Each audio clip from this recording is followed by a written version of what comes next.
Manas, saudações. Daqui mais uma vez o vosso Mano Gica Tetemba, obviamente, a fazer mais um vídeo daquilo que as questões sobre o 27 de maio. Nessa rúbrica, o Silêncio 77, hoje eu venho falar do 27 de maio, sobretudo num ponto de vista da nossa história, daquilo que é a nossa história sobre a nossa independência, sobre os marcos da nossa independência, sobre os que se esbateram diretamente com o colônio português para que nós hoje tenhamos a independência que temos. Portanto, muitas das pessoas que foram as vítimas do 27 de maio, na sua maioria jovens, a dada altura em 77, até Michel, no seu livro Nuvem Negra, tinha 22 anos.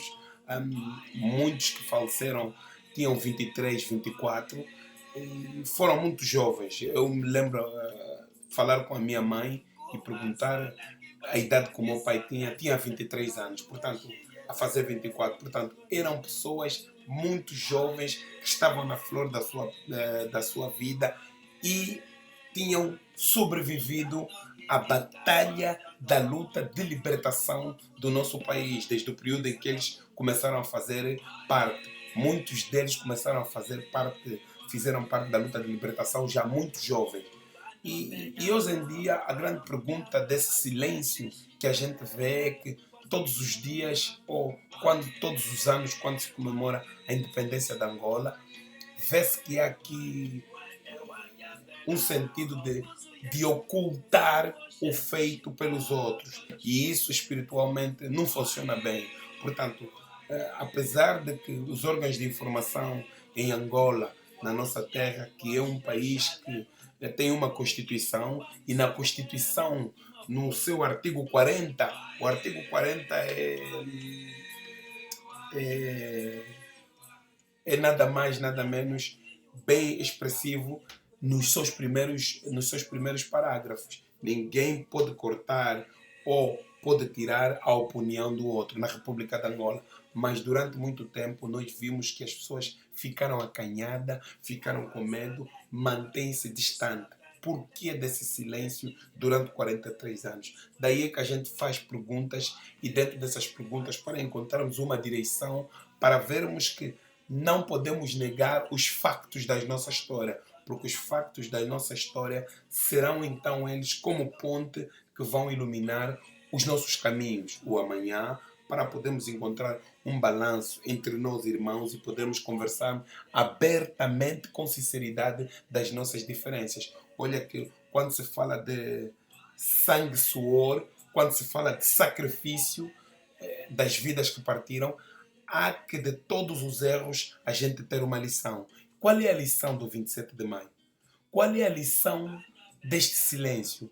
Qual é a lição que nós hoje temos dos muitos anos que se retirou essas pessoas que foram fundamentais para a luta de libertação e para a independência da Angola?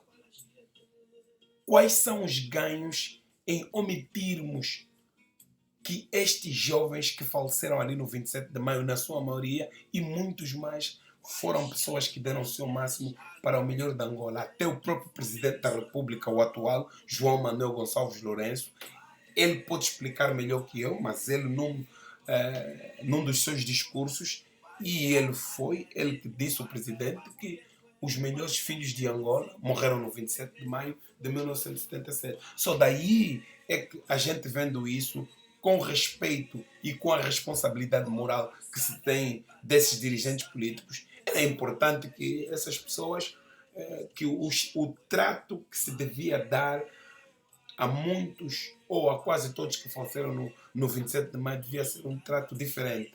Daí é que eu venho fazer a pergunta: será que nisso que se está a fazer das vítimas dos conflitos políticos, o 27 de maio devia estar aí? O 27 de maio é um conflito político idêntico àquilo que nós tivemos entre o MPLA e a UNITA.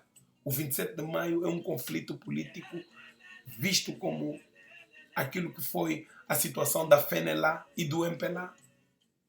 Portanto, foram alguns membros do partido, houve uma insatisfação. Aliás, quem conhece a história do MPLA, havia dissidência, havia problema mesmo já no interior, antes deles voltarem aqui no Congo-Brazzaville, havia dissidências, houve pessoas que foram mortas antes da independência. Estamos a falar o caso de Matias Miguel, de Luís Miguel e muitos mais outros. Então daí é que é importante sempre refletirmos com um olho na história. Hoje o silêncio do 27 de maio, o silêncio 77, essa rúbrica vem refletir com um olho na história, porque é importante. São pessoas que marcaram as suas vidas, não só por causa do seu desaparecimento físico dessa data do 27 de maio, mas são pessoas que contribuíram de uma maneira muito direta para aquilo que é Angola hoje. Nós essa geração após a deles, um pouco mais atrás, né? Nós os filhos deles, nós hoje viemos não no sentido de rancor, não no sentido de querer empurrar pessoas na parede para julgar, mas no sentido de querer dizer que dos nossos erros tem que haver uma lição. Não se pode ocultar a história daqueles que foram os que fizeram a história. 27 de maio ficará para sempre nas nossas vidas e nas nossas mentes. Obrigado, manos e manas. Esse é o que eu tinha para falar hoje. E eventualmente amanhã estaremos aqui de volta para mais 6, 5 minutos para trazer pontos eficazes para nós refletirmos muito. Obrigado, saudações, espero que goste. Subscreva no canal, não é obrigatório, para podermos dar a oportunidade de fazer mais vídeos. Eu, Mano Gica Tetemboa, fica atento no nosso domingo. Estamos de volta com o Balo Moca. Saudações.